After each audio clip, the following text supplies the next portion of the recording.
People love stories. They tell stories to their friends and families about their day. They envision worlds that come to life in movies and TV shows. They create characters worth investing in. People that make us say, wow, I understand him, or I want to be like her. People love stories so much that there are entire industries that exist to help us tell each other stories, like this comic book shop. It's an entire store filled with stories of heroes and villains, characters we're afraid of and characters we admire, like Wonder Woman. Wonder Woman is an awesome superhero. She's strong and fast, has powerful weapons, invincible armor, an invisible jet. But none of those things make her a superhero. Who's to say a strong, fast, powerful weapon-wielding, invisible jet-flying person couldn't be a villain? Those things can hurt people as easily as they can help them. So, what makes Wonder Woman a hero? I've always been fascinated by villain origin stories. The bad guys in our favorite stories almost always have a tragic backstory, a series of terrible things that happened to them that left them hungry for power or revenge. But the heroes we love so much go through hard things too. Why do hard things turn some people into villains and others into heroes? It begs the question, what makes a hero? Well, a hero is a person who lives an admirable life through acts of bravery and selflessness. They use their strength and power for the good of others, and Wonder Woman displays that more than most. She's known for taking action against villains who use their power to hurt others. See, if you know her story, she's from the Amazon, an island of perfection. But beyond the shores of her homeland, she sees a humanity destined to destroy itself, and she can't help but intervene.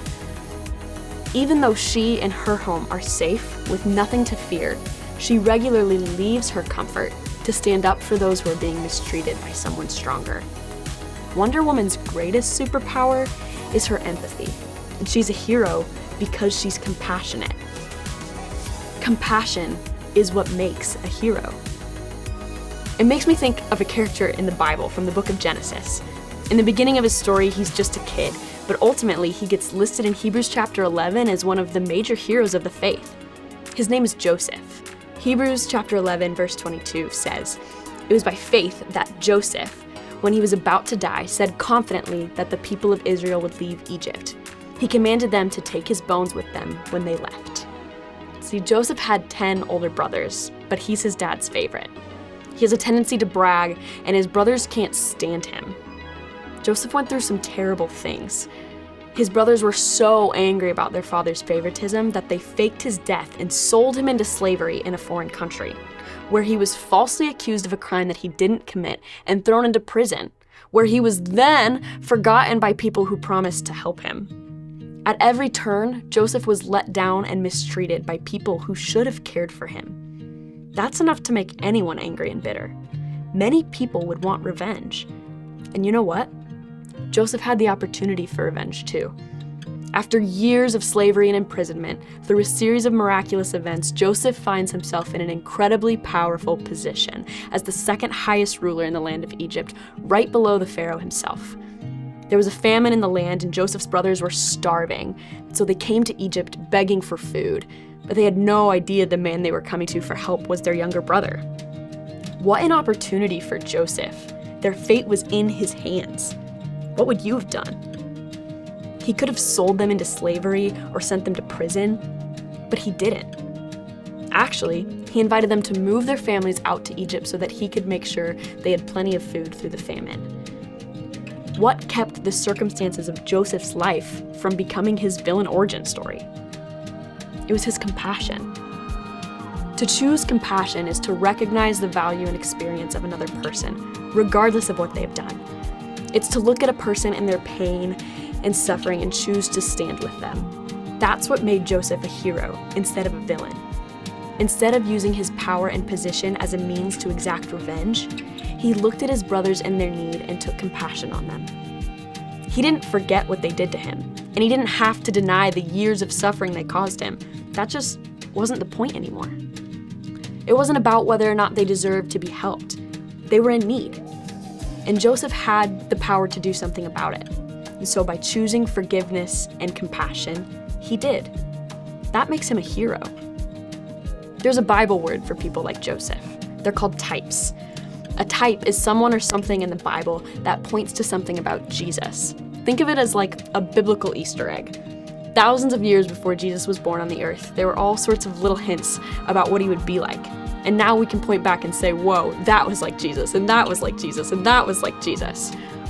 Ultimately, Joseph was heroic because he mirrors Jesus, the ultimate hero. As much as Joseph showed compassion, Jesus showed more. Joseph forgave his brothers for selling him into slavery and invited them into his kingdom. Jesus forgave people whose actions ultimately led to his brutal death, and then invited them not just to live in, but to actually help rule his perfect kingdom. If Wonder Woman sacrificed a lot in leaving the comfort of her home in the Amazon to fight for a hurting people, how much do you think Jesus sacrificed in leaving the comfort of heaven to save us? Jesus is the ultimate hero, and he displays countless heroic traits, but at the end of the day, the only reason we get to experience any of them, the only reason we get to know his integrity, responsibility, power, courage, all of the heroic qualities we've discussed throughout this series, is because he also chose to be compassionate. He chose to look at us and our pain and our weakness, even though we've done things that have hurt him and other people that he loves, and he chose to forgive and to take compassion, to come and join us in our pain and to use his strength and power for our good. Jesus is the ultimate hero, but he invites you to be a hero too.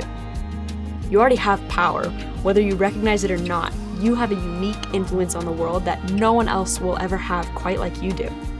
You're the only one of you in your classes, your families, your friend groups. No one will ever have the same relationship with your siblings that you do, or play the same role in your small group that you do. You, with all of your gifts and experiences, have been intentionally placed exactly where you are with the power for good, if you choose compassion. When you see a kid sitting alone at lunch, you could ignore them, or you could invite them. When someone mistreats you, you could get back at them, start a rumor, start a fight, or you could forgive them. The choice is up to you. The power is in your hands. But as we've seen today, power plus anger or bitterness or selfishness, that's a recipe for a villain. But power plus compassion, that's what makes a heroic life. Choosing compassion is choosing to be a hero.